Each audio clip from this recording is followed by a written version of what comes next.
दोस्तों आज मैं आपको बताने जा रही हूँ कि इस दिशा में पैर रखकर सोने से लक्ष्मी छोड़ देती है साथ और नहीं होता धनवान व्यक्ति और बन जाता है गरीब। दोस्तों हम सोते तो बहुत अलग अलग तरीकों से हैं, लेकिन हम सोते समय हमें नियमों का भी ध्यान रखना चाहिए जिससे हमारे भविष्य में आने वाली किसी भी प्रकार का लाभ को हानि न पहुंचे। दोस्तों मैं आज आपको बताने जा रही हूँ कि हमें किस तरह से सोना चाहिए और सोते समय हमें किन किन नियमों का पालन करना चाहिए।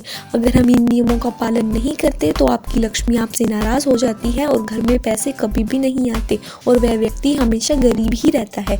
तो दोस्तों सबसे पहले नंबर पर आता है किताबों को उचित स्थान पर रखना। पढ़ने के बाद हमें किताबों को उनके उचित स्थान पर रखना चाहिए, ना कि हमें अपने मुंह पर रखकर सो जाना चाहिए। ऐसा करने से हमारी माता लक्ष्मी माँ हमारा साथ छोड़ देती है और सरस्वती माता भी हमसे नाराज हो जाती है। तो दोस्तों हम अपनी किताबों को उनके उचित स्थान पर रखना चाहिए। दूसरे नंबर पर आता है प्रवेश द्वार की तरफ पैर नहीं रख करना। दोस्तों हमें प्रवेश द्वार की तरफ कभी भी पैर करके नहीं सोना चाहिए। इससे घर में आने वाली लक्ष्मी वहीं की वहीं वापस मुड़ जाती है और वो नाराज हो जाती है, जिससे घर में धन की कमी हमेशा बनी रहती है।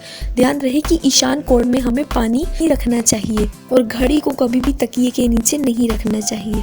दोस्तों क्या होता है कि हमें हल्के रन और पेंटन की बेड शीट पर ही सुकून की नींद आती है, लेकिन हमें यह ध्यान रखना चाहिए कि हमें बेडों के बीच में कोई भी बिजली से चलने वाला उपकरण नहीं रखना चाहिए। इससे क्या होता है हमारे पाचन क्रिया में समस्या आती है। हमारा जो सिर होता है वह दक्षिण की तरफ और जो पैर है वो हमें पश्चिम की तरफ होने चाहिए। इससे हमारे घर में धन की बरकत आती है, हमारे ग्रह क्लेश भी दूर होते हैं और नकारात्मक ऊर्जा भी दूर होती है। दोस्तों इससे वास्तु दोष भी दूर होता है। हाँ दोस्तों क्या होता है कि शयन कक्ष में हमें विशेष रूप से ध्यान रखना चाहिए कि शयन कक्ष में हम न तो कभी मंदिर बनाना चाहिए और न ही किसी पूर्वज की फोटो लगानी चाहिए।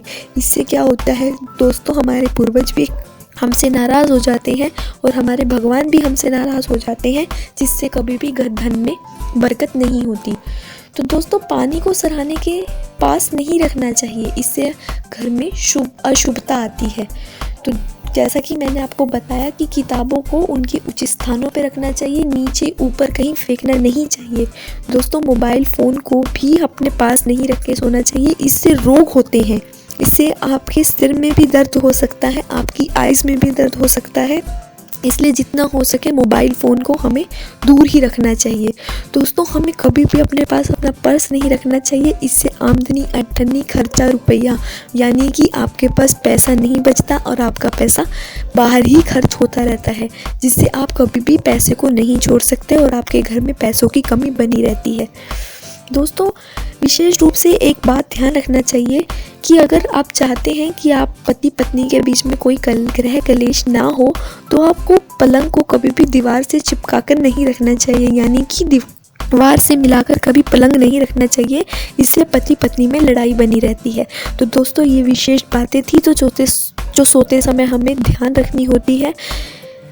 अगर आप इन विशेष बातों का ध्यान रखते हैं तो आपकी लक्ष्मी माँ आपसे कभी भी नाराज़ नहीं होगी, घर में पैसों की कमी कभी भी नहीं होगी। तो अगर आपको हमारा ये वीडियो पसंद आया हो इसे लाइक करें, शेयर करें और सब्सक्राइब करना मत भूलें।